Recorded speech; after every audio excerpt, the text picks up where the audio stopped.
With the return of college football in week 1 last Saturday, and tonight, as we film the opening kickoff of the 2025 NFL season, I think we can all officially say and breathe with a giant breath of relaxation.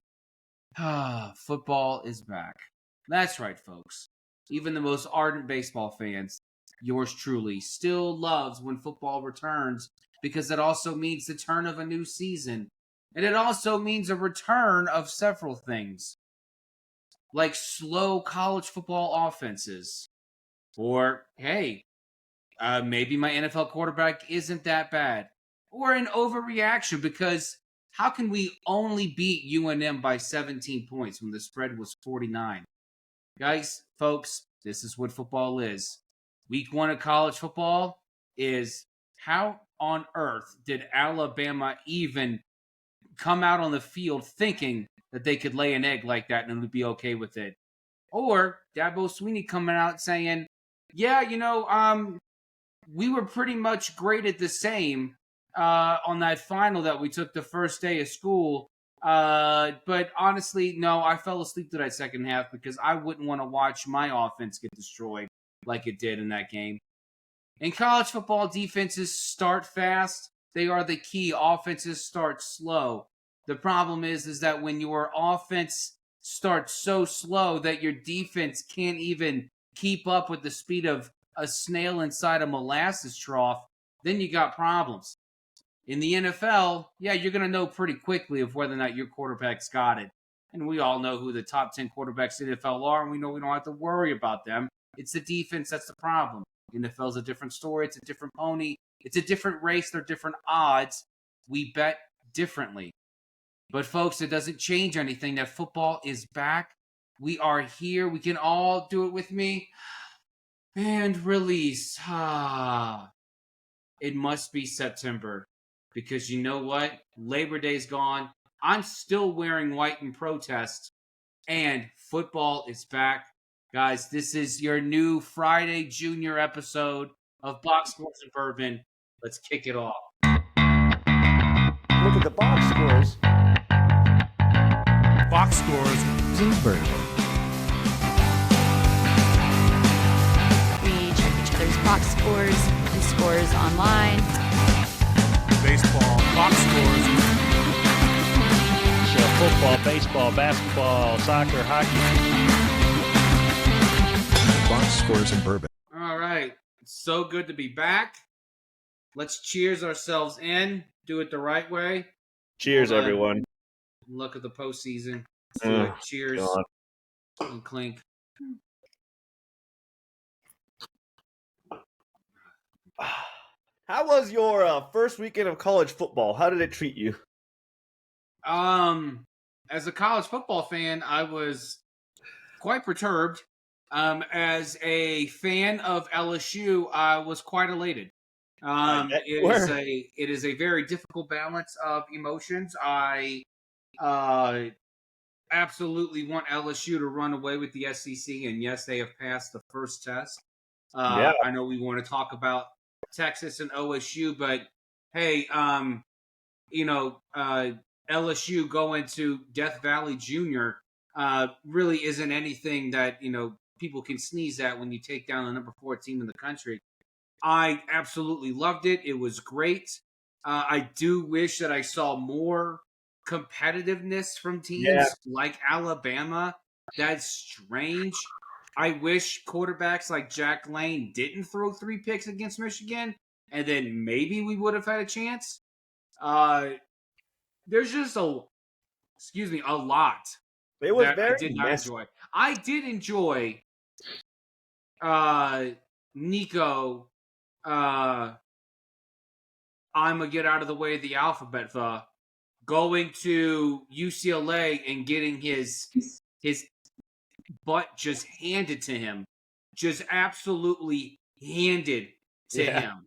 Not only was he, a financial wizard and losing money post new NIL deal by going to probably the worst state in the entire union. No, he lays an absolute dud of a performance. And I'm rooting for the kid. I'm like, hey, let's do something. You know, you know what? You got a first down this game. You just start small. Baby Goals steps. are hard. Baby steps. Yeah, baby steps. Let's just take this one step at a time. But honestly, it's really hard to be disappointed week 1 of college football because at the end of the day, it's week 1 of college football. Yeah. And it's bad. How much overreaction do you think tends to come after week 1 of really any sport, really? But college football is like its own breed because like the season isn't necessarily as long as people probably would hope it is. So you could say that week 1 is like just like teams settling into their offense and their defense. But at the same time, you don't have that big of a runway to kind of settle into your team. Like you have to kind of hit the ground running in a way. But there still is like a level of overreaction, and we'll analyze a little bit of that here in the short minute. But I saw one game that I'm trying to not overreact to, but at the same time, I'm really like, I don't even know the words that I should say for this. The Alabama-Florida State game gave me a lot of worry for the Alabama side. Like, again, I will preface this by saying it is week 1. I get week 1 teams can also end up going 1-11 for the rest of the season. But the way that I saw Alabama play this week 1 game was something that I think deserves a little bit of attention because it wasn't like miscues on offense or being like not being prepared like strategy wise. It was the fundamentals that I saw on the Alabama side that really gave me a lot of things to worry, especially on the defensive side. The defense looked like they didn't know how to play defense, and that's not very typical for an Alabama team. They were their pursuit lanes were bad, their gap coverage was bad. Like the way that some of the receivers were just open for no reason, like the basic fundamentals of what you would expect a team would work all offseason and training camp for, they were just not there. And I don't know that you can necessarily work on those when your season is 11, 12 games. I don't think you have time to work on the fundamental stuff while you're still playing games that matter. I mean, that's what the offseason's for. That's what spring games are for. That's what training is for. It's for the fundamentals. And if we've learned anything about teams trying to learn fundamentals in the middle of the end of the season, I refer everyone to Game 5 of the 2024 World Series, inning 5. Look, you have to. I know that was a deep pull right there. I got you good. Look, I've got. I respect Kalen DeBoer for what he's done at Washington. And did I see a 9-4 season last year happening underneath him? No, I didn't. The only, and this is hard because you look at Alabama, and I think what's difficult, and I think everyone has to take a step back. There is only one Nick Saban. There are not two Nick Sabans. Nope. There are not three Nick Sabans. There aren't even zero Nick Sabans. There is precisely and exactly one Nick Saban. And that Nick Saban set up a very high standard at Alabama. Now, is Kalen DeBoer suffering from trying to implement his own statement, his own culture in Alabama? I can give him a break that, it was, Ty Simpson. He was starting. This is, his first year, but, you got Ryan Williams out there. There's no reason for you to be able to, not make something happen. This is an opportunity for Kalen DeBoer to show everyone, all right, you know what? Yes, that loss to Florida State, that was a mirage. You know what else was a mirage? LSU losing to Florida State 2 years in a row in the home opener. I don't know what it is about playing that stupid Florida State team I don't get it. All right? I think we all need to go to John Anderson's backyard and take in a big old whiff of Seminole wind because this is really difficult for teams to beat Florida State in the beginning of the season. It just seems to be a thing. I don't know what it is. Are we not giving Florida State enough credit though? So last year they had an awful season. I think they ended up going 2-10 or something around. I don't remember. They went 2-10, Alabama 9-4. Here's the thing, and to answer your question, I think this game is too difficult for us to levy on one side or another any grand just final exclamations to. Okay, so like I just said, Alabama. There's only one Nick Saban in this world. Incredibly high expectations. There's just no reason for any of that ever to happen. None. Just forget about it. And then Florida State, of course, going 2-10 after finishing 13-1. Yeah. And throwing an absolute toddler fit because they didn't make the playoff. And then to go 2-10 the next season. I said this last week. This game was going to be the perfect microcosm of an overreaction. No matter what happened, we were going to overreact. And of course, the nuclear option was selected for this game. They hit the red button. They turned the keys and said, Castellanos, go out there and make good on your promise to beat down Alabama. That was the absolute worst outcome that could have happened if you're a sports fan, because now we're stuck here in this limbo. Is Alabama that bad? Is Florida State that good? The question is, I don't know. I'm more tending to believe that Alabama needs to figure out what is going on there in Tuscaloosa than I am ready to crown Florida State. Oh, they're back, baby. They're back. TC I don't know. I mean, I want to agree with you, but at the same time, the way that game looked, I don't know if it tells me more about FSU, quote unquote, being back, or if it tells me more about Alabama kind of starting on the wrong foot. I think that game told me more about the state of Alabama football right now. I am not going to sit here and say, oh, Florida State beat Alabama, a team that used to be coached by Nick Saban. Oh, that's awesome. Good job. Florida State's back. No, there's too much talent on this Alabama football team. Kalen DeBoer is going to have to figure it the F out soon. And that was the biggest thing. And that was the biggest question mark.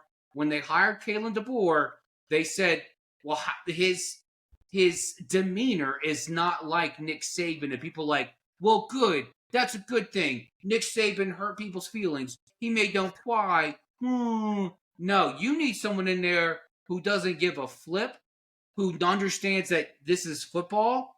And the first place you need to get hurt is you need to be able to break what's up here in order for you to survive being broken on the field. And so, honestly, the best person for the job, I think, is still Lane Kiffin. Lane Kiffin is a Nick Saban disciple. I think Lane Kiffin would do fantastic in Alabama.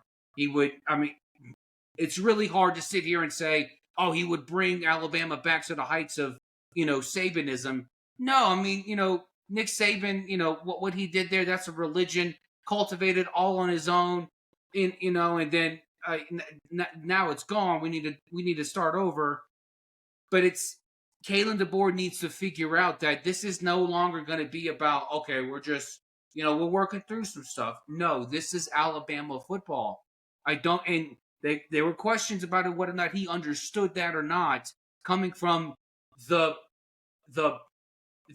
pack, guess the number to the SEC. It's a different ball game entirely. Sure, I agree. I'm sure we could sit here and bash both of these teams for the entire episode, but let's finish talking about them by just me asking you this simple question: at the end of the regular season, which team would you expect would still have a better record between the two? Alabama. Really? I still don't. I don't agree. What are you putting them as? Upgrade from last year of 9 wins, or I mean, I would have before last week, but and I know it's a hard thing because you have to really look at their matchups it's a considering hard question, and this is all based on ifs. Like yeah.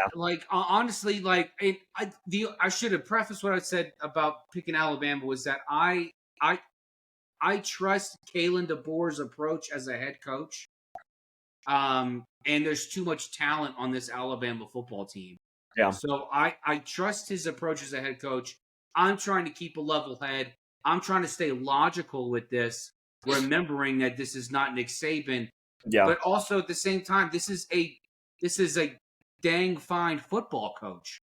He knows how he knows how to get, a squad ready for the gridiron, and like he understands what it takes to get your team mentally prepared. I am going to reserve any of my opinions until after this next week. But if I'm going to make a decision based off what happened last Saturday, I'd still lean on Alabama. Okay. I mean, I it's a hard choice. I think it'll be very close, but just based off of the way that FSU kind of played that game, I would lean a little bit more towards them getting the better record. Their offense was already like their offense wasn't trying to figure things out. They were moving the ball really well. They had explosive plays. They had a run game. Their quarterback Castellanos looks really good. I think they've hit the ground running, so they don't have as much growing pains that they have to go through. So I'll still lean on them having a better record at the end of the day.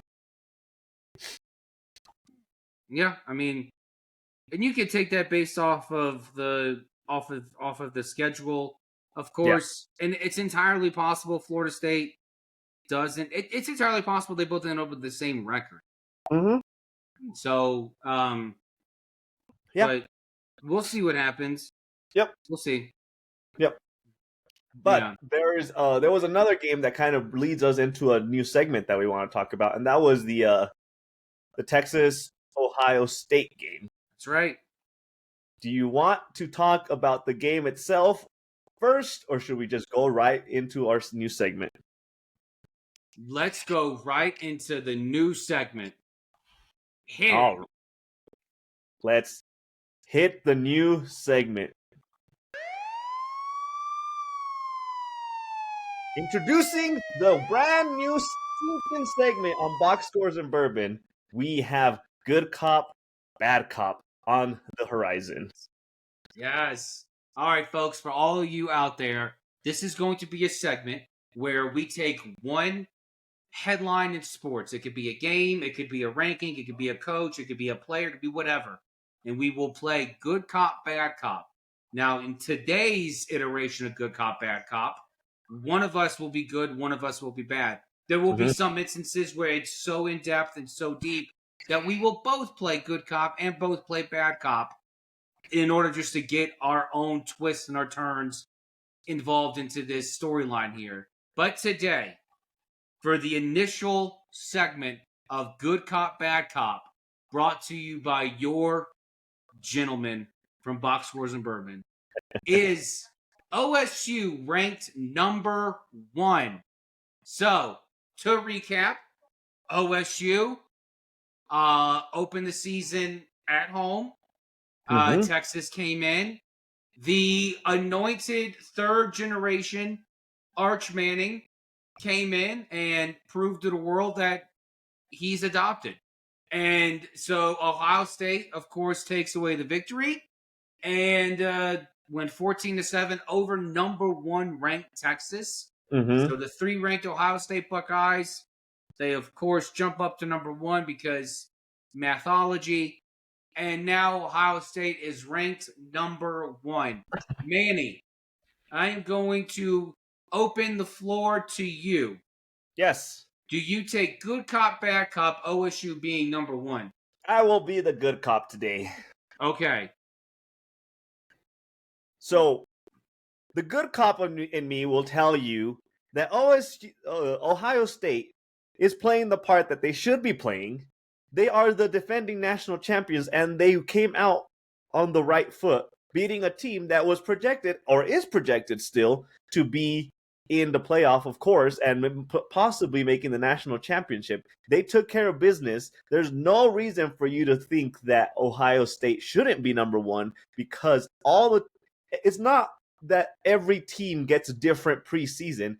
Every team started week one at the same level. Texas and Ohio State started at the same level, and they had the same type of preparation in front of them. Both teams executed how they were supposed to execute, and Ohio State came out victorious against a team that was in the semifinals last year. So, of course, I'm going to defend Ohio State, well-deserved, being the number one ranking this week. Okay. You took good cop. Let me flip a coin here. Oh, there's only one other side. I'll be bad cop.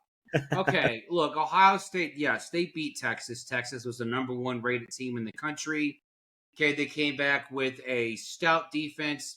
They came back with the anointed third generation in Arch Manning. Yep.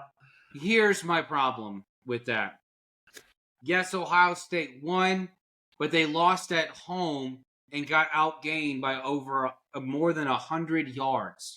Mm-hmm. This team was only able to score 14. And not that that's an issue, but the fact that this Ohio State team, and this is really going to go toward Matt Patricia. I sat here and watched that game and said Matt Patricia's really got this defense on lockdown. And then midway through the game, I started looking at it as, would I be afraid at Arch Manning being able to hit a target in order to save his life? Yes, I would be, because I would be dead. This Arch Manning is, look, I'm sure the kid will be great. I'm sure he'll be just fine. I'm not willing to jump on the bandwagon and sit here and yell that he's adopted or that, he, fudged his last name on the birth certificate just to stay at Texas.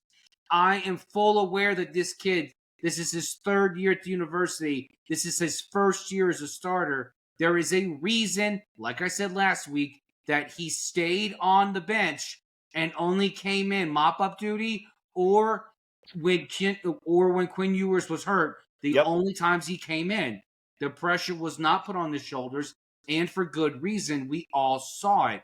It's his decision-making. It's his ability to make throws. Now, with that said, I cannot see do I agree with Ohio State being number one this week? Okay, maybe. It wasn't a great slate of college football. I would say arguably the best victory this weekend happened with LSU beating Clemson on the road. But again, that's through the lens of 5 straight opening day losses.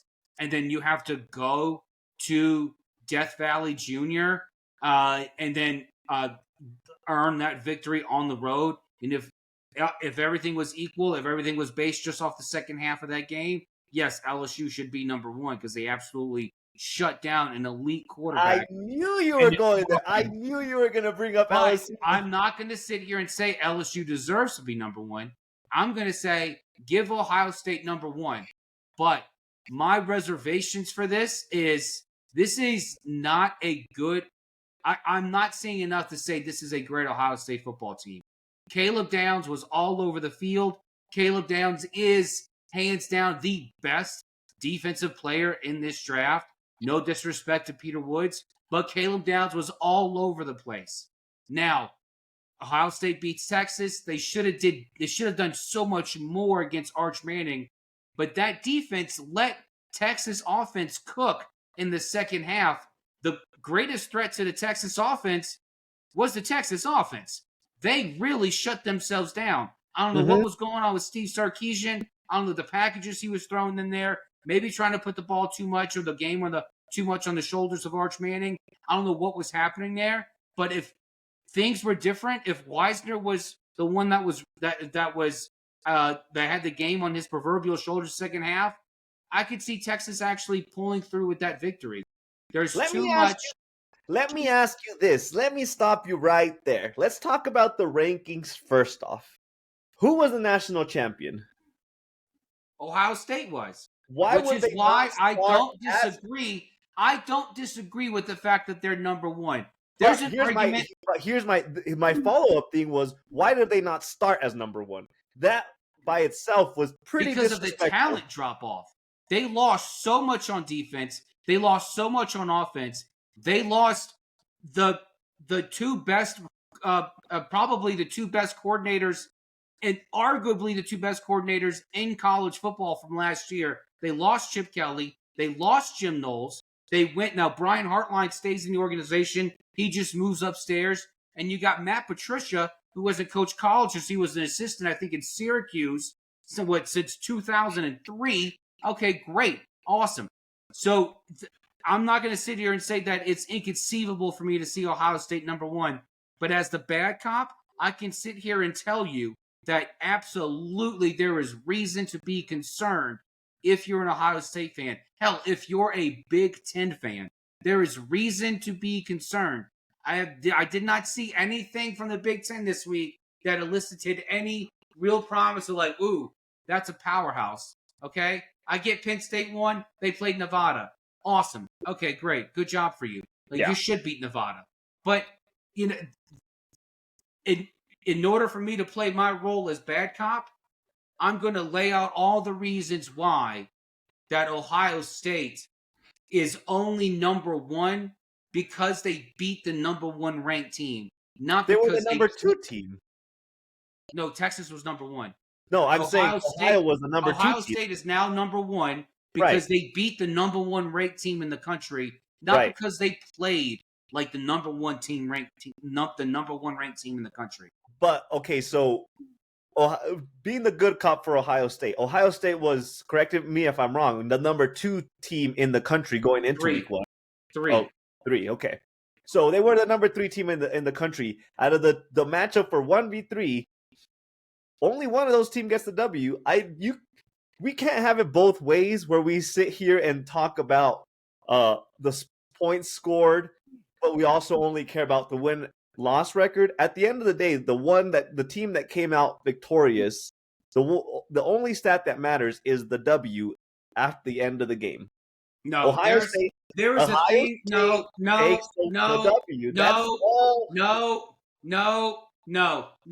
There is a thing called the eye test, and we all live in reality. And two things can exist at the same time, Manny.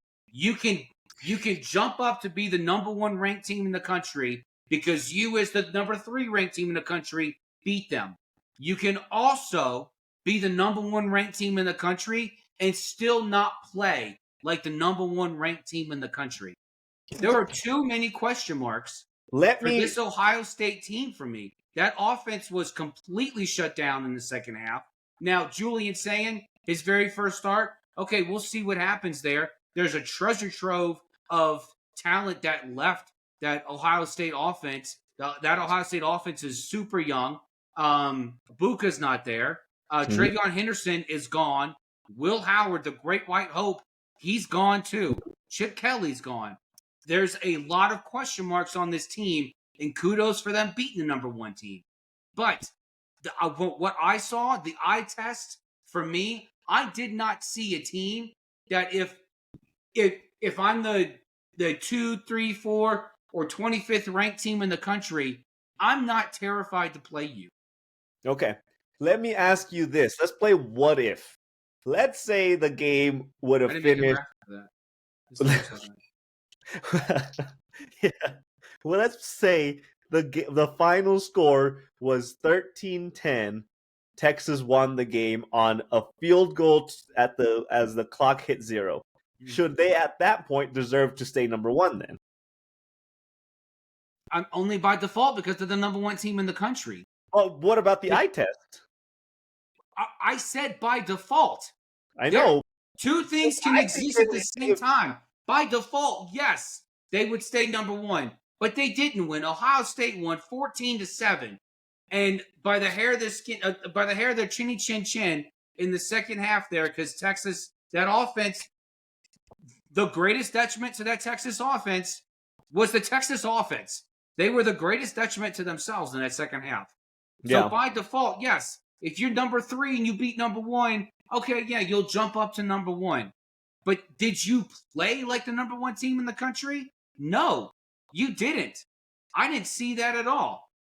It's a flawed system because if we sat here and said, oh, well, let's, and it'd be real. I mean, there would be a lot more jumping up and down week to week if we actually sat there and said, oh, hey, per the eye test, well, you know what? My eyesight's different than yours. I wear bifocals. You have 20/20.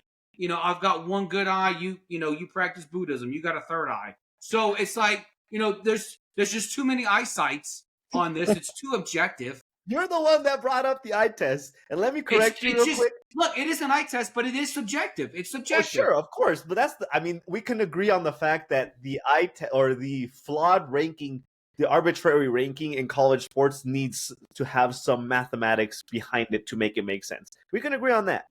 But, so you said the final score of the game. So let me just quickly correct you. The final score of the game was 14-7. Texas didn't do squat. That's what I said, 14-7. You said 10. No, 14-7. Okay. You asked if Texas won 13-10. I was reiterating yours. I know Texas lost 14-7. Okay. I was there. My eyes saw it. Okay. I remember. I thought I heard you say they won 14-10, and I wanted to make sure you weren't giving. I would never give Texas more credit than they deserve. Thank God. Ever. Thank God. It's hard enough for me to play bad cop, but then again, I'm not playing bad cop on behalf of them or for them. Yeah. This is Ohio State, and I expect more from a team who just won the national championship, but I also can look at it through the eyes and say, as the bad cop, yes, okay, great, congratulations, you beat the number 1 team. But guess what? You didn't play like the number 1 team in the country. You didn't. You're number 1. It's going to be a hard fight to stay there. But here's my thing about, then this ties into the ranking. You said that Ohio State was ranked 3rd because of how many pieces they lost compared to Texas, which kept a lot of their pieces. So if it's such a like a juggernaut of a team in Texas, you would not expect any team to win with Texas on the other side and it be a blowout on one side. It was bound to be a close game. It was bound to be a low-scoring game, especially with considering how Texas's defense is. And again, you just said Texas kept more of their pieces compared to Ohio State. I'm failing to see the issue on why I don't know what else you could have seen. Like, the expectation was a close game. It was maybe not even considered a close game considering the final score, but it was expected to be a low-scoring game. Ohio State did what they were supposed to do against the number 1 team because they have so many good pieces. If you have so many good pieces and you still come out victorious, you very well deserve the number 1 rank. Fair enough, but they did not play like a number 1 team in the country. They just didn't.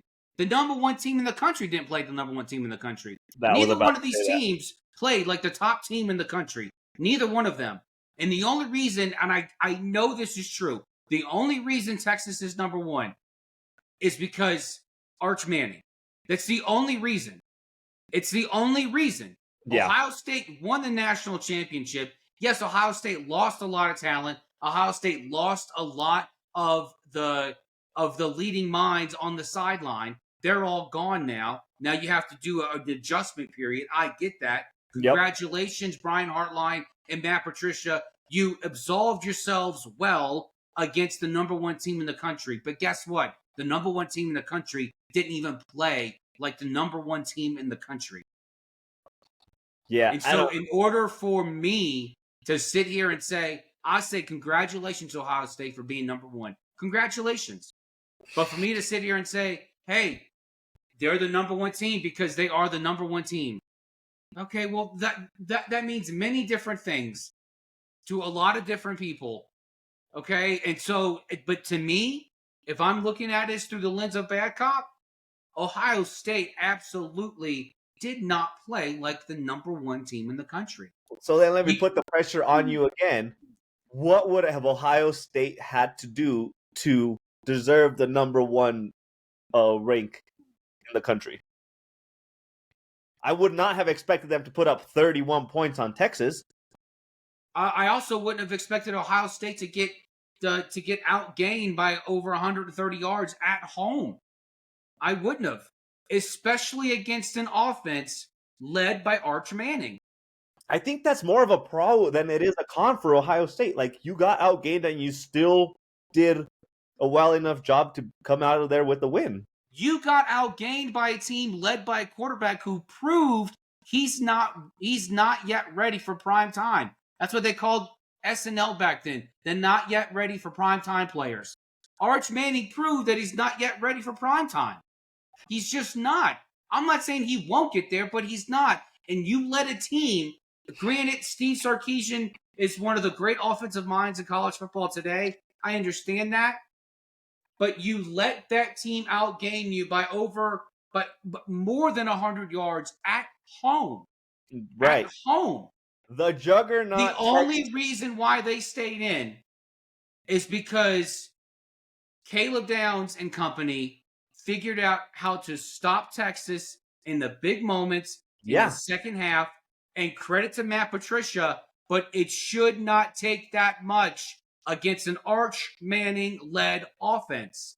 It should not. Besides the Arch Manning component of it all, Texas was the number one ranked team going into the season because they were, again, I'll keep repeating the same word, considered a juggernaut because they had so many good pieces across their entire roster.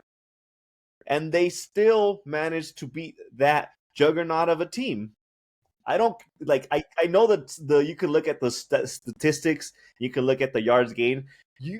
At the end of the day, even if you get outgained, the stat that matters is the W at the end of the game. Well-deserved W, well-deserved number one rank. I don't even think you're saying it's like the number one rank for Ohio going into like the next few however long weeks is like hanging by a thread. Like, nobody's scared of Ohio State. I'm saying that if you have to play Ohio State now, then yes, I wouldn't be like, oh no, it's Ohio, it's the vaunted Ohio State Buckeyes. Oh, they're just gonna throw a romp all over us.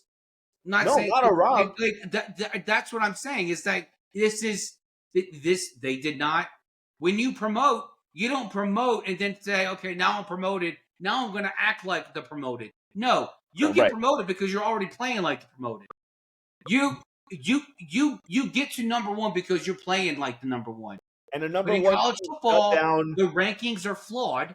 This is one of the ways they're flawed because they were number 3. Texas was number 1. The parity just wasn't there, so it was too taut of a ranking going in. That yes, naturally, if Ohio State beat Texas, regardless of how they played, regardless of how they looked on the field, Ohio State would be number 1. And my thing but did they play like a number 1 team? No. Did they beat the number 1 team? Yes. Did they play like a number 1 team? No. And my thing on that is, okay, sure, you can say they didn't play like a number 1 team, and Texas, you just said it yourself too. Like, Texas also didn't play a number 1 team, but you're saying if you're looking at the opponents that Ohio State has coming up, those teams aren't going to be quote unquote like afraid of Ohio State. I would beg to differ. Those teams are looking at Ohio State and they're saying they held Texas to 7 points. Whether your offense was explosive or not, you held the number 1 team that has all-star players, multiple future NFL draft picks on their roster. You held that team to 7 points. I would be worried if I was going to play Ohio State because now is the identity the defense? Is their defense going to carry that team? I would argue that it might be the case that now Ohio State's going to rely on their defense compared to their offense, which for you could say last year was a balancing act a little bit, relying on the offensive side. If you're a team that you have Ohio State on your schedule, you're gonna say we're gonna struggle to put up points against this defense. We might need to rely on our defense to keep the score low because that's the only chance we're gonna have. Well, and that's the marquee point of a number 1 ranked team. That's the marquee point of any champion. What wins championships? Defense wins championships. Well, I'm not surprised to hear that coming from a good cop, okay? I'm saying that you play like this in the playoffs, you're done. You're done for. I don't know. Because only the best teams are going to get in the playoffs. Right. Only the best teams. Only the best. Are And you? what I saw last week, I did not see enough to sit here and say, "Ooh, I could see Texas and or Ohio State in the playoff." I want to see more. I want to see more. There is too much parity in college football, and with the expansion to 12, not the expansion, but now that it's at 12 games, 12 teams. Yep. And the No way that buy-in now or they're going to whatever. rank the teams, Yep. It's going to be harder to get in. Mhm. It's going to be harder to get in. So, good cop, you can take your optimism and you can shove it, okay? Well, But I'm going to take my baton and I'm going to beat it to death. I will ask you one question. If there was a risk for either one of these teams to not make the playoff, and I'm not even considering the fact that either one of these teams is going to miss the playoff. If there was a threat that either one of these teams would miss the playoff, which team would you say is at a higher risk of missing the playoffs? I'm going to answer your question in a different way. What's the highest risk for either one of these teams? It's quarterback play. Quarterback play is the highest risk. And I'm not going to sit here and say that I'm off of the Arch Manning bandwagon. I was never really on it in the first place. I think he's going to be. I think he'll get there. I think he needs to stay in college for at least another year to be solid. But especially based on what we saw just now. But Julian Sayin as well. Yeah, Julian Sayin is he's young too. This is going to come down to quarterback play. This is going to come down to both of these coaches deciding, okay, am I going to put the game on the shoulders of my young QB, my young unproven QB, or am I going to play the cards dealt to me? So the Ohio State offense might look a little different this year. They opened the ground game last year by going vertical, but you had Will Howard back there, and you had Ibuka, and you had Jeremiah Smith, and Carnell Tate. So it's not, but Ibuka's not there anymore. Okay, and Julian Sayin's not Will Howard yet. Julian Sayin might have more potential. Arch Manning might have more promise than Quinn Ewers. Hell, he's already proven to stay healthier than Quinn Ewers. He was on the field the entire game. Yeah. So this is going to come down to quarterback play. Right. For both of these teams, it's going to come down to how well is your quarterback going to respond. Are they going to absolve themselves when the moment comes? And time will tell. At the end of the day, even a good cop and a bad cop can agree on one thing. And I do agree with you that the ultimate deciding factor is going to be the quarterback play. Because both quarterbacks have a lot to prove. And both quarterbacks have a lot of in-season growing to do through the entire regular season. So we can end on a disagreement coming together into an agreement on the first inaugural episode of Good Cop, Bad Cop. We're the Liam Neeson Good Cop, Bad Cop from Lego Movie. Look at us. There you go. And that will wrap up our inaugural Good Cop, Bad Cop. Inaugural.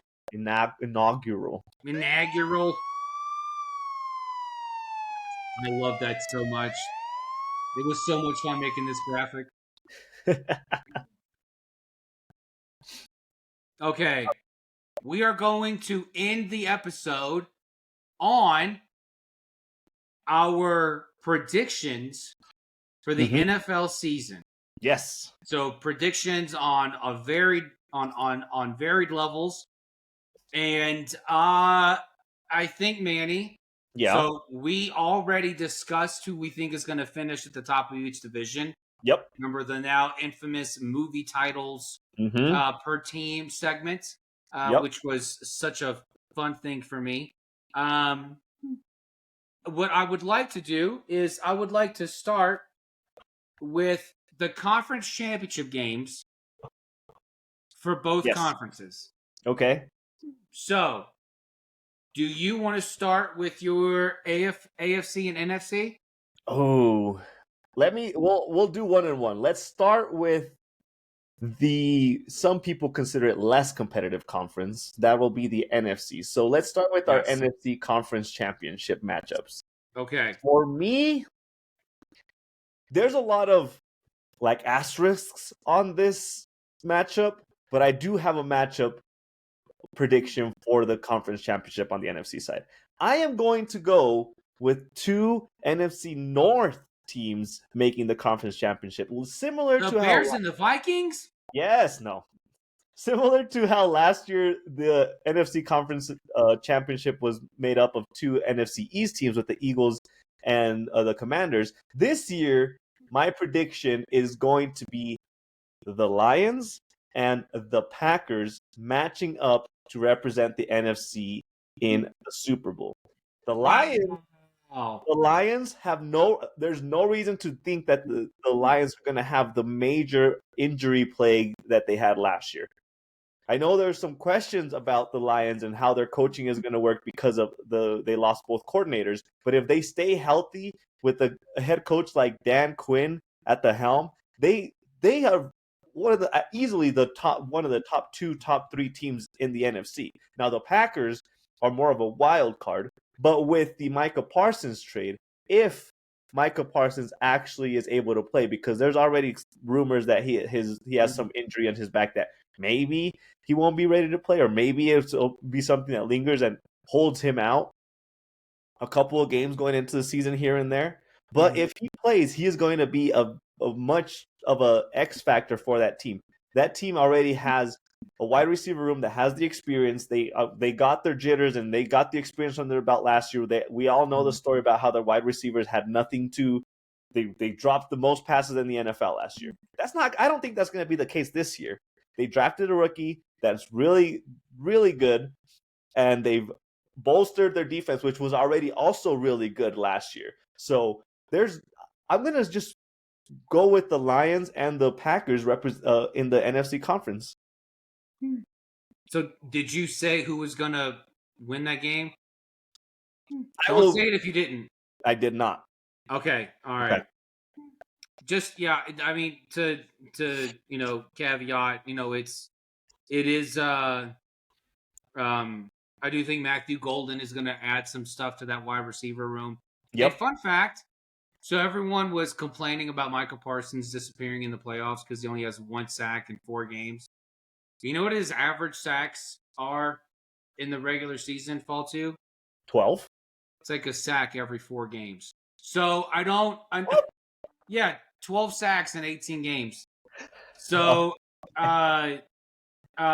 which is not like really one game, but it's like, if does he disappear a little bit? Yeah, but if you're going to sit there and say that he's not ready for the playoffs, I think we got to come up with a different narrative for this. Now, I mean, you get 12 sacks in 18 games. He's got 1 sack in 4 games. It's not, it's not apples to apples, but it's that's okay. That's like an onion. But then again, it's not 4 games in 1 playoff series or in 1 season. This is 4 games, like 1 here, 2 there, 1 there. Like it's it's very sporadic. They made the playoffs 2 years since he's been there, so like it's very sporadic. Yeah, now, should he have more sacks? Should he show to be more dominant, especially to make $46 million a year on paper? Yeah. So, okay. For my NFC Championship game prediction, I have Philly and San Fran. I told you before we got on, you were going to be shocked. I told you. Put San Francisco 3rd in their division? I also said that division is wide open and deuces are wild and anything can happen. And you know what happened? Do you know what happened since we did that episode, Manny? You better not tell me the Brian Robinson trade did it for you. I'm not going to say that. I'm going to say that they added Brian Robinson. So that CMC is healthy. Yes, he has proven that he is over that injury from the 2 injuries from last year. Brian Robinson is in that backfield now. And the reason why I like it so much is because San Francisco has I believe that defense is going to be great. Michael Williams is going to shine on the defensive side of the ball for San Francisco. Now, what I like about the Brian Robinson trade is the very fact that this offensive line for San Francisco is projected to be bad in the pass blocking protection side of things. If you have a two-headed running back monster in the backfield, and you have a certified, kind of a 2A running back there who has proven he can handle carries and he can get he averages probably about 4 yards a carry through his 3 years in the NFL. If you can get a guy like that in the backfield and you can do that and keep working on the workload management of CMC, who's still going to produce at the level that he was already producing, I think that's fantastic.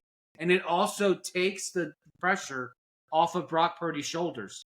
And if I might be so, presumptuous, Okay. is it possible that Kyle Shanahan has finally learned, you know what? Having two good running backs and leaning on these running backs actually can be a good thing. Maybe he's learned something.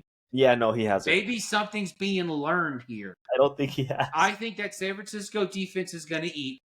And I think the addition of Brian Robinson to back up Christian McCaffrey is going to help that San Francisco offensive line take the pressure off having to do so many pass blocking protections for Brock Purdy, which means Brock Purdy's not going to be having to drop back nearly as often.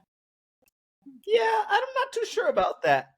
If you recall, when McCaffrey went down last year, Jordan Mason kind of carried the rock pretty well for Jordan Mason's not there anymore. I know he wasn't, but like the laps, they didn't miss a step with Mason there. He's not there now, but like, what are you? I'm failing to see how this trade and this addition adds anything to what they already had. The biggest difference is that C-Mac is healthy. Yeah, Jordan Mason did an admirable job in the backfield getting the 49ers to the 10th or 11th pick last year. Good job, Jordan Mason. Way to go. You did great. But what I'm saying is C-Mac is healthy, and if your lead back is healthy, but you also have a guy in the back backing him up who knows how to be the lead workhorse in a backfield, and he's backing you up now, that's even better. Consider how much fresher this backfield's going to be and how much pressure it takes off of Brock Purdy having to figure out, okay, can I, this, I'm sure he's got great chemistry with Pearsall and Ayuk. And of course, the connection between him and Kittle is, just as infamous as the Golden Gate Bridge. But this is nothing short of a good thing for San Francisco. And with all the question marks in the NFC West. Yeah, I know. Well, here's number one. You put San Francisco third in their division, so you are saying the NFC West is going to have 3 teams represented in the playoffs. That's possibly, already. But I also said it's wide open. Sure, yeah, I get that. But number 2, CMC's not young, and God forbid he's not young, and you have Brian Robinson now. I don't think that's like a plug and play. Like he can carry the weight that well. He's not the number one guy in San Francisco. Agreed. This is a guy who's coming in to spell Christian McCaffrey. I know. I'm just saying the hype behind bringing him in, I think, is being exaggerated. It doesn't move the needle that much. I think it's incredibly underrated. It's incredibly underrated. I don't think so. I mean, we can disagree on this, but like I think that is the deciding factor. We are disagreeing on it. Yeah, we can disagree on this. We love disagreeing on stuff, but not only does the Brian Robinson trade not move the needle enough for me, what moves even if it did, flicker it, the fact that the 49ers lost so many pieces this offseason. I think they lost 16 players this offseason. Some they're pretty much resetting their half of their both sides of the ball. Like that moves the needle more for me than the Brian Robinson trade. I would think they're more on the decline than they are on the up and up. Well, I never gave you my record for San Francisco finishing in the NFC West. We never did records. Well, I know we didn't. But just because I had them listed as third in that division, it doesn't mean that I didn't have them finishing with a decent record. Well, right, I get that. But, I mean, as much as people want to say the NFC is weaker than the AFC, you still have the Eagles, which obviously you put in the conference put championship. Philly in there. Of course I did. You still have Washington, which some people have no reason to believe they're going to take a major step back. You have Detroit. You have Green Bay. We have the Seahawks. We have the Rams. I get it. I understand all of it. I understand all of it. I understand all of it. And me coming to this prediction has more to do with the question marks for each of those teams, aside Philly, because Philly's in this game.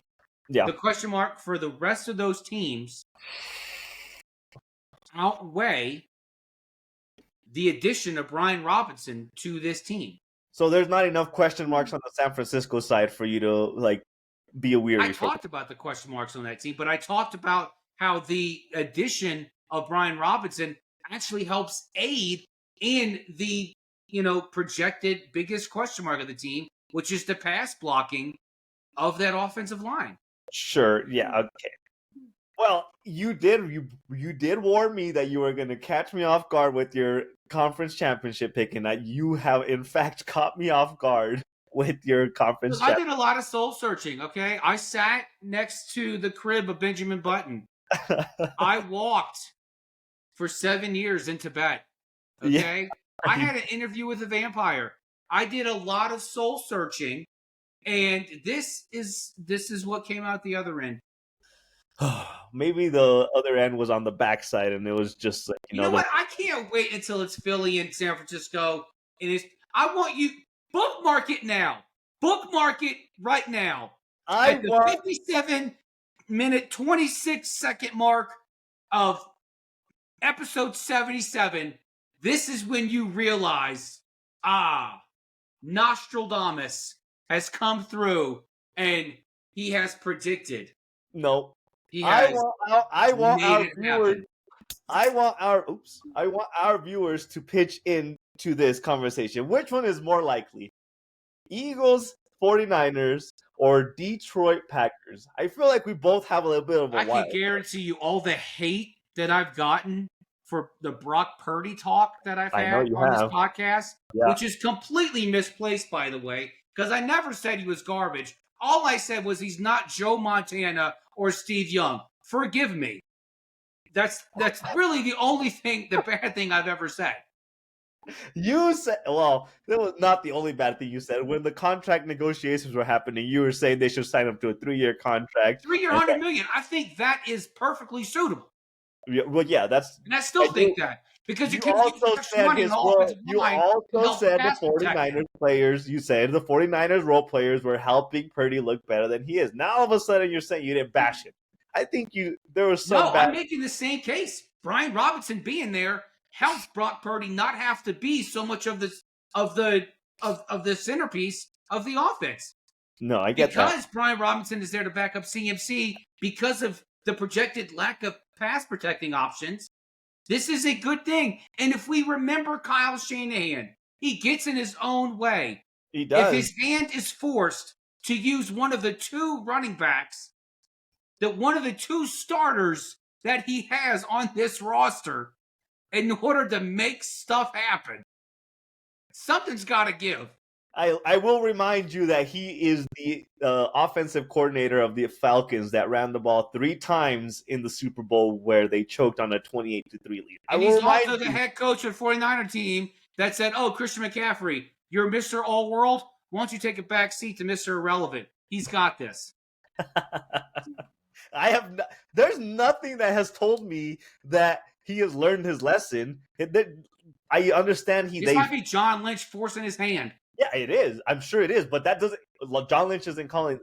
Lynch isn't calling the plays. At the end of the day, it's Kyle. Yeah, but John Lynch could fire him. That's a whole different conversation. Let's get to AFC. Yeah. Let's get to the AFC. Okay. Do you want to go first this time? Yes. Okay. My AFC championship game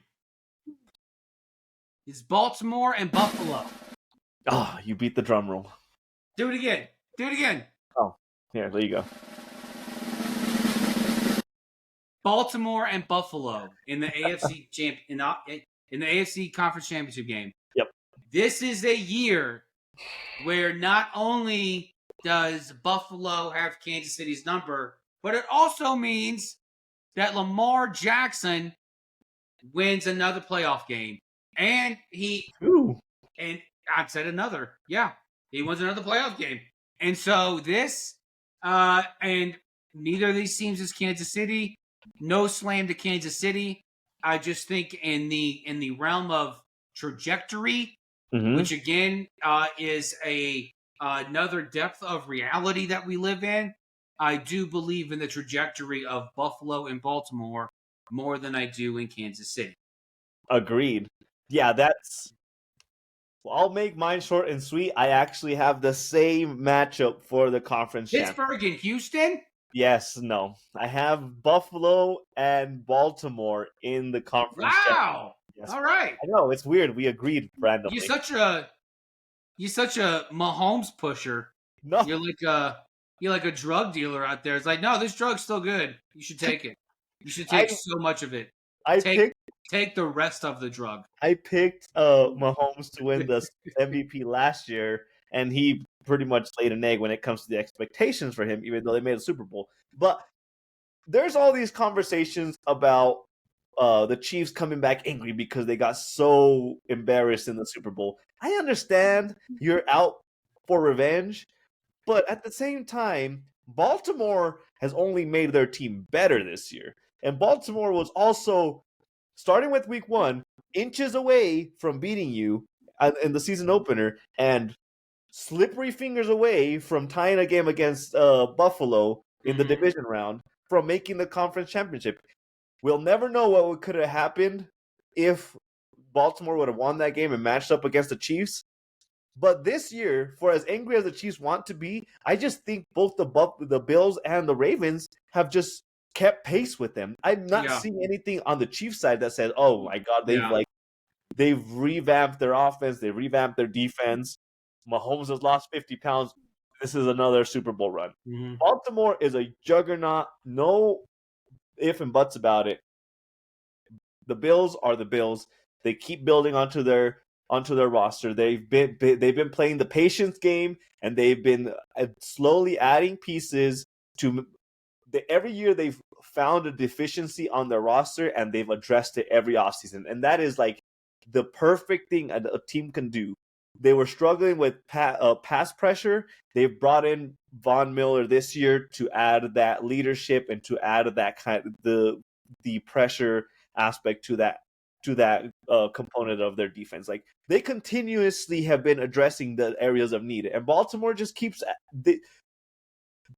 I'm not even saying Baltimore was missing pieces, and yet they still keep adding pieces. So yeah, Baltimore and Buffalo just is the matchup that just makes so much sense this year. I'm sure people will crap on us on social media for me saying this. I think Buffalo and Baltimore are way farther ahead in their entire roster development than the Chiefs are. The Chiefs are relying on the Andy Reid, Patrick Mahomes combination way too much, and I think it's going to bite them in the rear end this playoff run. So that's where I'll end my little rant about the two teams. But yeah, that's my pick as well. Yeah, the biggest reason for me not picking Kansas City is, and you alluded to it, Baltimore and Buffalo did way too much on the defensive side of the ball. Buffalo got rid of probably their biggest headache, which is Khair Elam in the secondary. They got rid of him, and thank goodness for the Cowboys for taking him on. The Bills did a lot on defense in the draft, and then Baltimore selected who I picked as the projected defensive rookie of the year, which we'll get to. that defense is going to be so stout, and that offense is not going to slow down at all. It's just not. And one of the biggest reasons why I look at Kansas City and say, what is going on there? One, Chris Jones isn't getting any younger. And then they traded Joe Thuney. They traded their all-pro guard to the Bears in the offseason. Mm-hmm. Now, they still have Creed Humphrey at center. They have Trey Smith at right guard. So those are both all-pros. But that's really the only sure things you have on that offensive line.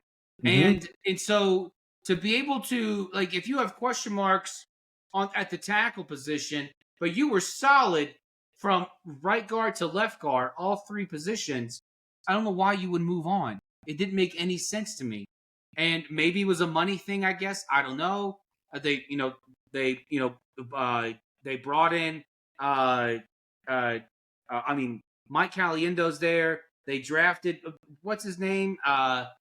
Kingsley Samataria or Sumatea. They drafted that guy. So, but, not to say that he won't be anything, but look, Buffalo and Baltimore, they have done way more to improve this team. And then also the absence of Rashee Rice for Kansas City is going to prove to be hurtful. It's going to hurt, it may very well prove that, the last ring Travis Kelce ever receives is from that engagement photo. So that,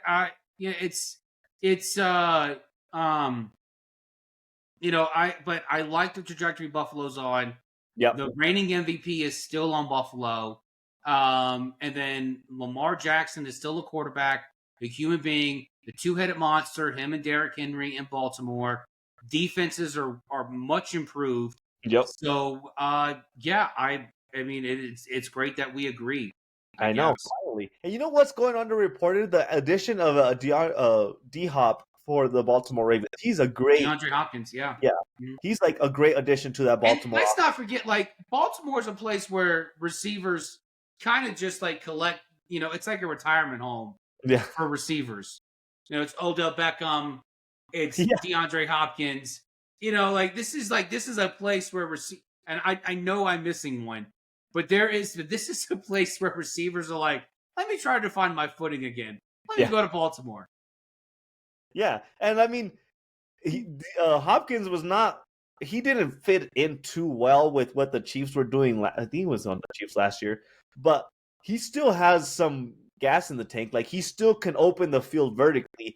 Opening the field vertically is the perfect situation for the Baltimore offense because they have Derrick Henry and they have Lamar Jackson. Well, that play action is open.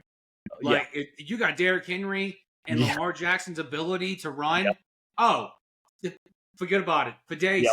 For days. Tell me how you defend an offense where, okay, you're going to stop the run or you're going to stack the box. Okay, we have all these receivers and we have D-Hop opening vertically. Oh, you want to catch on to the vertical field and kind of match up on the receivers? Yeah. We have Derrick Henry and Lamar Jackson in the backfield. That's pretty hard to stop. All right, let's get to Super Bowl 60. The matchup. Yes. Who you got?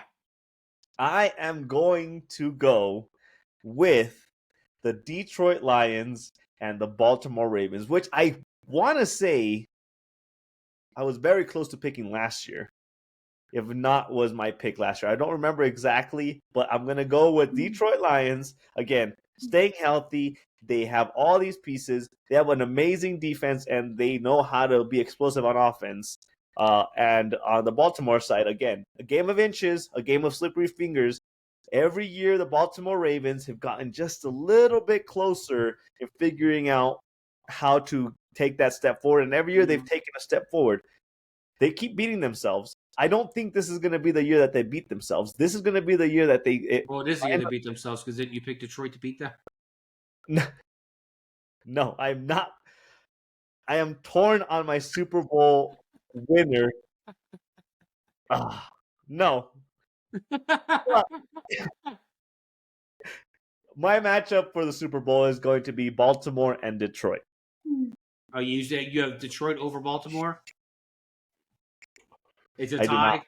Everyone gets Yeah, a trophy. it'll end in a tie. We, No, we all get participation Lombardis. Yeah. no. My Super Bowl is the Philadelphia Eagles losing to the Buffalo Bills. Wow. I have Ooh. Buffalo finally prevailing, and not only do they prevail in their quest for a Super Bowl, but they prevail over the reigning Super Bowl champs. And nothing against Philly, and I'll get to that here in a second, but I believe this is the year that Josh Allen finally gets his statue erected in Buffalo. And every Buffalo fan jumps from the top of that helmet onto a plastic table in celebration. This is the year Buffalo has it. And I believe I picked last year Buffalo to beat Detroit in the Super Bowl. And it didn't happen. Neither one of the teams showed up at a Super Bowl. But Buffalo over Philly. And I actually have a score for that game. Nice. I have Buffalo over Philly 34-2. No, 34-26. 34-26. A very random final score. Well, they missed an extra point. They got to go for 2. And it's a whole thing. So, 34-26 Buffalo over Philly in Super Bowl 60 at Levi Stadium. Lock it in. JB has Buffalo winning a Super Bowl this year in Levi Stadium, and he did not pick San Francisco to be hosting the Super Bowl at their home stadium. I will be locking in Baltimore over Detroit. The speed bump. Ooh, look at you making a decision. Yeah, I know. It's hard. It's a hard one. I don't. None of this is real, right? I mean, you're not beholden to this. No,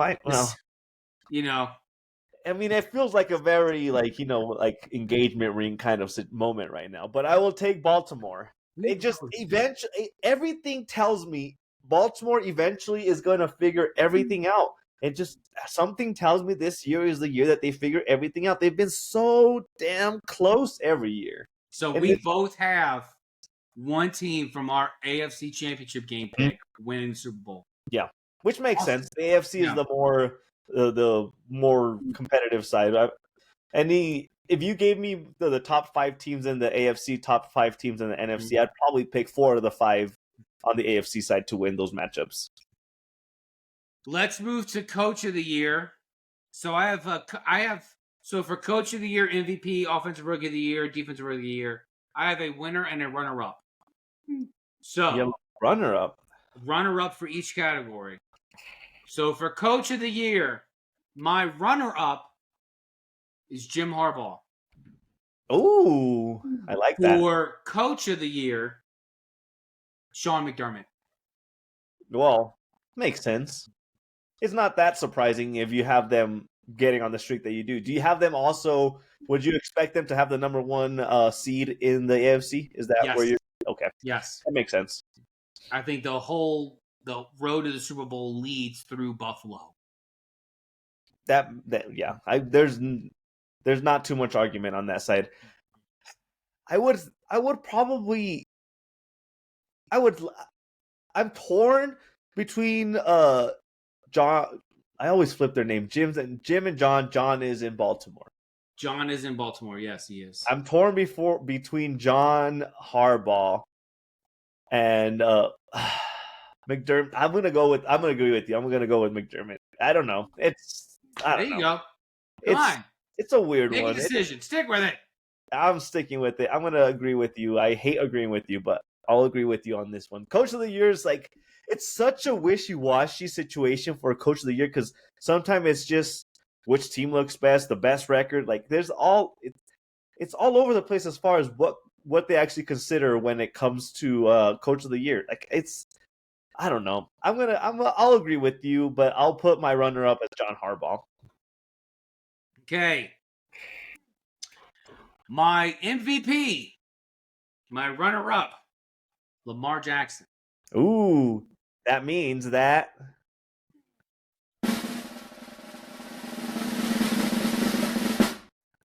Jalen Hurts will win the NFL MVP this year. What? Yes.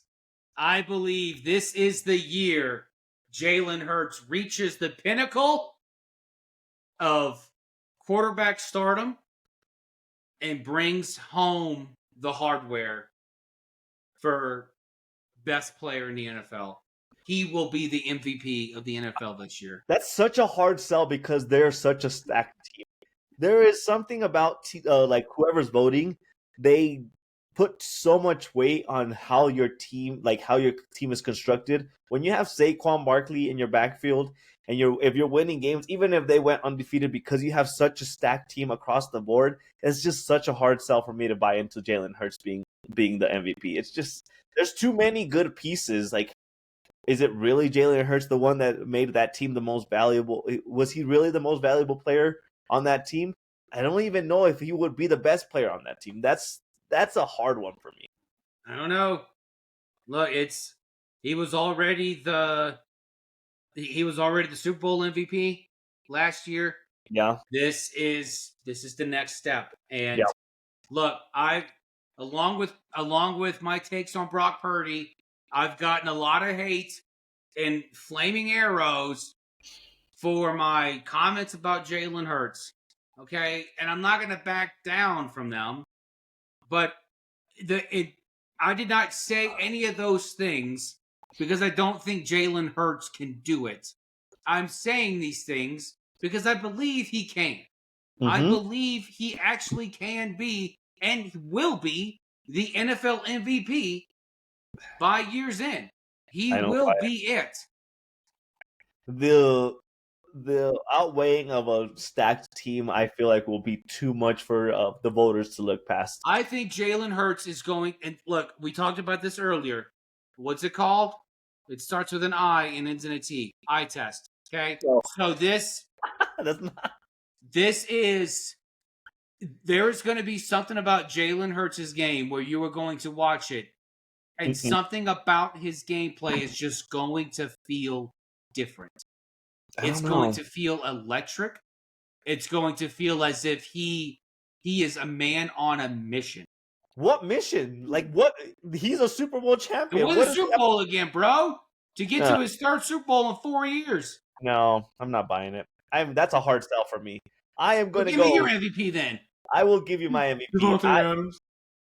No, I actually have a sneaky pick for you.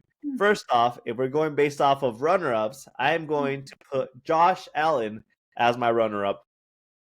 I mean, you can't argue too much with that considering you have... Man, why do you hate him so much? I mean, at the end of the day, you put him as the number one seed, so you can't really argue with that too much. But my MVP for this year is...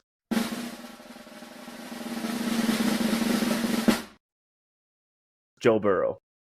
Oh! Yes. All right. Yes. Okay. I know for a fact if it wasn't because of his defense last year that they missed the playoffs, that he would have been runner-up for MVP last year. If he gets anywhere close to what the numbers were last year, he will be for sure top 2, top 3 in the MVP conversation. Now, the Bengals figured their life out a little bit. They solidified their rookie defensive end, and they solidified their, what do you want to call it, contract drama on the defensive side. If that defense can take just one step forward and just guarantee or lock them into the playoffs, even if they don't win the division, I truly expect Joe Burrow. There's no reason for me to think Joe Burrow can't keep pace with what he did last year. All his offensive pieces are still there. They brought in a running back to kind of help with that workload in the backfield.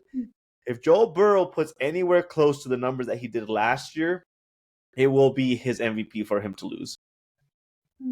I like the pick.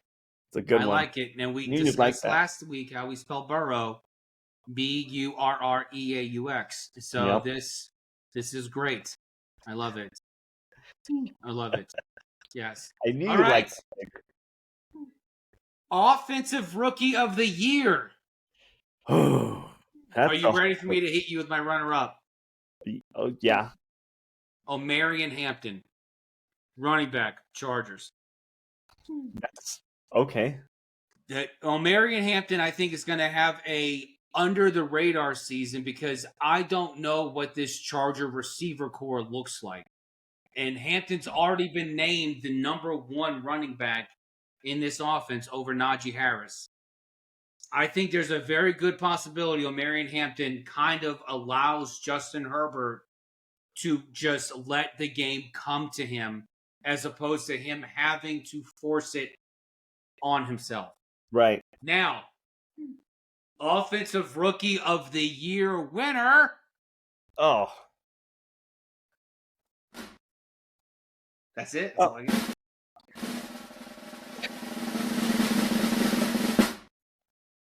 Cam Ward. Cam Ward.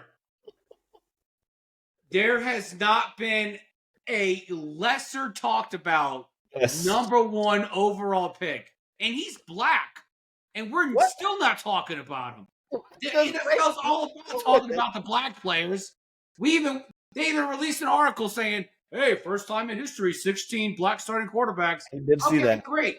All right, if you count Mahomes, because, he's a halfer. But, so 15 and a half.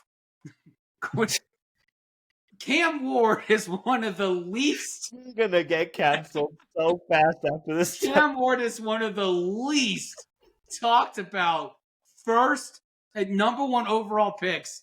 Yeah. And not only is he quarterback, he's a black quarterback in the NFL now. And no one's talking about him. No one. Manny, you can shake your head all you want. No, I'm not shaking my head. I'm not shaking my head at your pick. To the I'm shaking PC my head gods, at your I would just zip my lip, but I will not sit here. I will not sit idly by and let Cam Ward be so disrespected by the silence. Okay? Hey, I've been reliably informed. Silence is violence. Okay? You are killing Cam Ward by not talking about him. So that Cam Ward is going to win Offensive Rookie of the Year, and he is going to put the league on notice. Okay. I mean, I don't have too much to argue with that. I will say, like, the fact that there has been no drama, no storylines, and you can blame Sanders in Cleveland for the lack of drama or storylines happening in Tennessee. No, I blame ESPN for that. Well, I blame Monica McNutt for confusing Barry Sanders with Shador Sanders. What an absolute idiot. I will say, if you are a rookie quarterback, number 1 pick, and there's 0 stories coming out of your training camp, that is a good sign. And not only that, but there is already like a lot of stories about how all the players are rallied behind the type of leadership that he brings to that organization, which is why I have my runner-up as Cam Ward for the. Oh, screw you, sir! Screw you! Get out of here with that! He said he's a born leader, but you know what? He's not born enough to win. He's not born enough to win. Why? Because the Tennessee Titans are still missing a few pieces for them to be relevant. They're not going to win enough. We're talking about Offensive Rookie of the Year. We're not talking about MVP. I know, but I mean, hold on. If the next 4 syllables out of your mouth are Travis Hunter, I'm going to blow a gasket. No. It's another 4 syllables. Ashton Genty?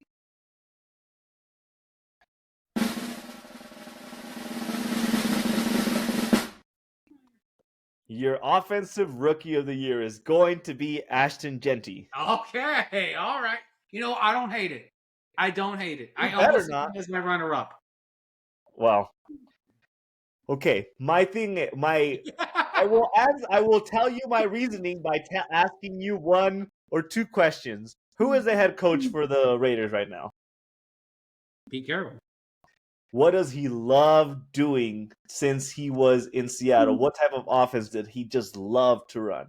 If it wasn't for moving the ball to the running back within the 1 yard line. no, that was a Russell Wilson. Pete Carroll loves running the rock. Damn it! Unless you're inside the 1, it's fine. Yeah, you knew what answer I was looking for. You're just Pete Carroll is gonna make it to where it's gonna be so hard for you to not give the Offensive Rookie of the Year award to Ashton Jeanty. Like, it is just a match made in heaven for Pete Carroll to have the type of running back that Ashton Jeanty is in the Raiders when they don't have too many explosive wide receiver weapons, and they're going to rely so much on the running game. It's just a match made in heaven. It makes too much sense for you to pick Jeanty as the Offensive Rookie of the Year. Look, I'm not going to disagree with you. I think Ashton Jeanty in this offense. And remember, like when we did our draft episode, I never said that it would be a bad idea for the Raiders to select Jeanty. I just thought they should go a different route. They should go with receiver. But honestly, more time that I've thought about it, the more I've seen Jeanty in this offense, the more I've seen Chip Kelly and Pete Carroll kind of come up with their offensive scheme for Vegas. Yep. I actually really like the idea. I've come around on Ashton Jeanty being really good for Geno Smith's game, for Geno Smith to be able to have the opportunity. And honestly, like, this is turning out to be a Chip Kelly style offense from Ohio State. Let's open up the run game by going vertical. And so they have the pieces on the outside to go to open it up vertical. And then, Jeanty's right there.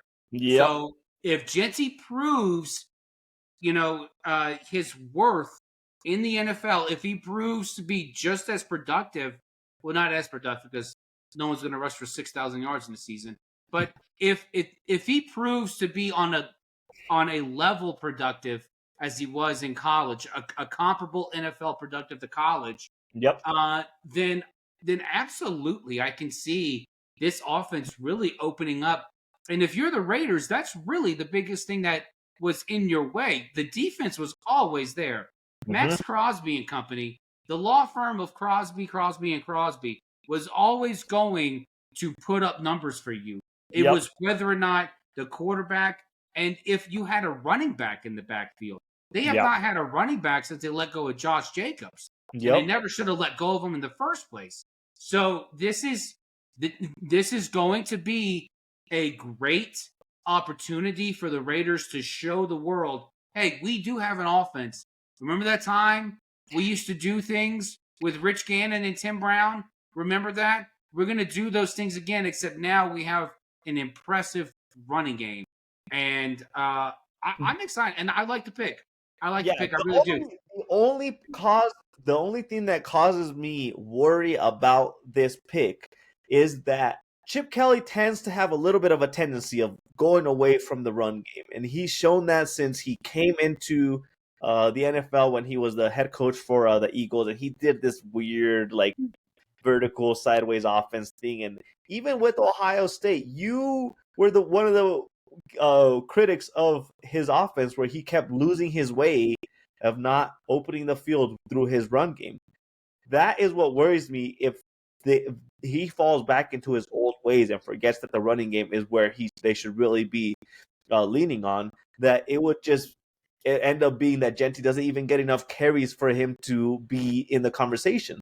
Well, my issue with Chip Kelly at Ohio State was that it seemed at times he relied too heavily on the run game, and it seemed that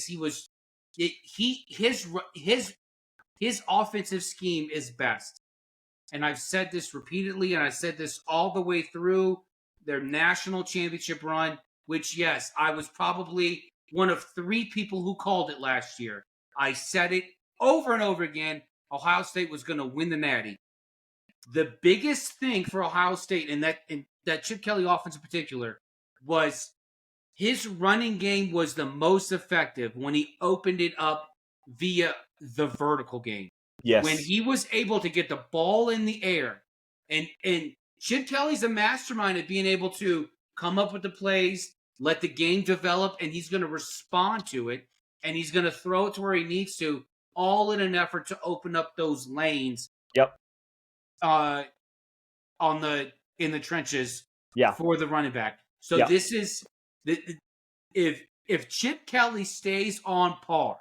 Yep. With what he did throughout the playoffs last year with Ohio State, and how Travion Henderson responded, and just the treasure trove of yards and catches for that receiving core for Ohio State. This offense should respond pretty okay. Yeah. Well, that's like a wait to see, because there's like, I guess you could say there's two different sides of Chip Kelly with what he looks for and how. I think he's learned his lesson. I hope. Remember when Chip Kelly first came to the NFL, he's like, "Oh, we're going to do a play every 6 seconds. Boom, boom, Yeah, boom, boom, boom." And the player's like, "Dude, no, this is not working. This isn't how you play NFL football." Yeah. I think he learned, and I think his time as OC at Ohio State it's going to prove fruitful for his return back to the NFL. It's a good situation to be in if you're Ashton Genty with Chip Kelly, if he learned his lesson, and with Pete Carroll at the helm. Like, it is a perfect situation for him to really bloom as a running back with whatever team that was going to be in. But let's move on to... Let's get to our last category before we end the episode. Yes. Defensive Rookie of the Year. Need I remind you, I was right about last year's defensive rookie. I said Jared Verse was going to win the Rookie of the Year in defense, and he did. Yeah. So, here's to me being correct again. Oh. Runner-up on defense, Mikel Williams. He is going to absolutely eat for San Francisco. He is going to be a transformational piece of that defense for San Fran. Now the winner, the Defensive Rookie of the Year.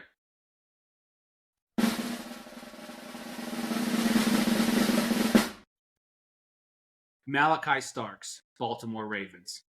What? Hear me out. Now I saw the stats. I think the last time someone in the secondary won Defensive Rookie of the Year was back in 1990 or some such. It's been a long time. Malachi Starks is primed to have a rookie season all his own. That Baltimore defense is so stacked. That secondary is so lethal. Don't tell me that most offensive coordinators aren't going to sit there and say, okay, well, F it. Let's pick on the rookie. Let's see what he can do. Malachi Starks is going to have a defensive season, rookie season, for the ages. Mm-hmm. And I think he's going to be the first defensive rookie of the year from the secondary in, 35 years? Mm-hmm.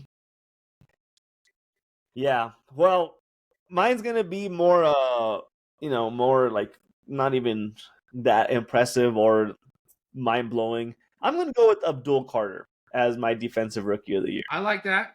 There's no, the Giants defense last year was already pretty good. There was a lot to be desired from that team as a whole, but it was never their defense. If anything, their defense kept them in a lot of their games. They didn't get blown out in many games, and that was because they have bolstered their defense, and they specifically bolstered their defensive line with how many pieces they already have on the defensive line, and the lucky break that they got by getting Abdul Carter. It's going to be hard for you to slow that defensive line down. Abdul Carter just makes a lot of sense for him to be a dominant force. There's people that say Abdul Carter is like Micah Parsons, but he has like 40, 50 pounds on him, which makes him a bigger threat because he can bully his way to the defensive line. If that is the case, this is going to be a rookie season for a defensive lineman. that is going to be something to watch out for, because I think there's going to be a lot of pressure on that defensive side of the ball from the Giants, where they're not going to be able to double team a lot of the players. And I like you just said with your defensive rookie of the year, they're going to want to pick on the rookie. Mm-hmm. Bill Carter is not a rookie to pick on. He is going to put up some numbers. If it's not in sacks, it's going to be in run stops. If it's going to be tackles for loss, like all his stats are just going to be standing out head and shoulders above any other rookie on the defensive side. Yeah. And I have to clarify my statement. It's been since 1990 that a safety has won Defensive Rookie of the Year. A corner has won it 3 times since 2015. Yeah. So, but a safety has not won the award since Mark Carrier did it with the Bears in 1990. So, before anyone blows me up and say, what about Sauce Gardner? You a secondary Marshawn Lattimore. Aren't you a Saints fan? Look, I'm correcting myself, okay? I've had a few fingers of George Remus in me. It's 114 proof. Cut me some slack. But I did remember seeing the stat that the last time it was a safety that won it was 1990. And I think Malachi Starks is the one that could actually take home the hardware. We're going to go ahead and crop out the part where you correct yourself. That way we get more drama and controversy on our social media page. Screw it. Who cares? I don't care. All right. JV, did we hit everything? I feel like we've hit all our pieces. We did. We can do comeback player of the year real quick. Mine is Christian McCaffrey. Super simple. Yeah.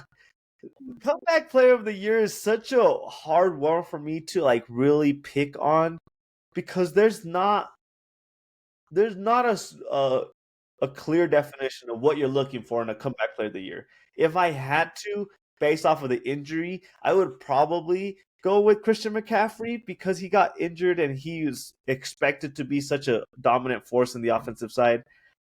I don't know. It's going to come down to Christian McCaffrey and Aaron Rodgers. No, definitely not Aaron Rodgers. You don't think Aaron Rodgers will qualify? What is he coming back from? A shitty team? Yeah. He played for the Jets. Remember? He did, by his own choice. That does not you don't get to come back and win an award for making bad decisions in life. I almost said something. This is one of those rare moments I'm gonna bite my tongue. So you probably thinking, whoa, that must be something else. Because he doesn't normally bite his tongue. Yeah, there's very few things that you're not willing to say. Yeah. I'll share it with you after we get off. But yeah. Okay. All right. Well, that does it for us, JB. Do you have the bottle in front of you to show our viewers what we drink? This George Remus bourbon, 114 proof. Nice. It's so good. And then what I was smoking was a Quesada Oktoberfest. Maduro. Yeah. Yeah. It was I think it was one of the award-winning from 2025. It was really good. Nice. Yeah. Nice. I forgot about it. I put it down on my ashtray, and I was taking a sip of bourbon. I was like, wait a second. Where's my cigar? I never finished it. And it's over here. Oh, there you go. What were you drinking? I finished my bottle of Bondstone. This is a bottle. I knew that was Bondstone just by the shape of the bottle. I didn't even see the label. I knew that was Bondstone. Yep. Bondstone. Such a good bottle. I'm very sad that it's completely empty. But it was good. Well, not with that attitude. Well, what attitude am I supposed to have? It's a good bottle. I will have to buy another batch of Bondstone. But it was good. It was very good. It's very... If I had to rank it between like low, medium, or high like bitterness, because whiskeys kind of sometimes have like that.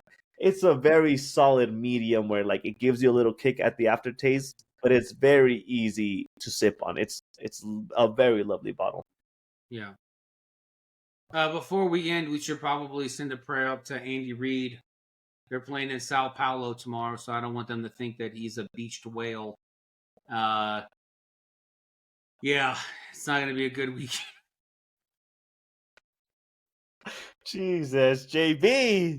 Get us out of here. Tell people where they can find all our episodes and our snips and bits and interactions.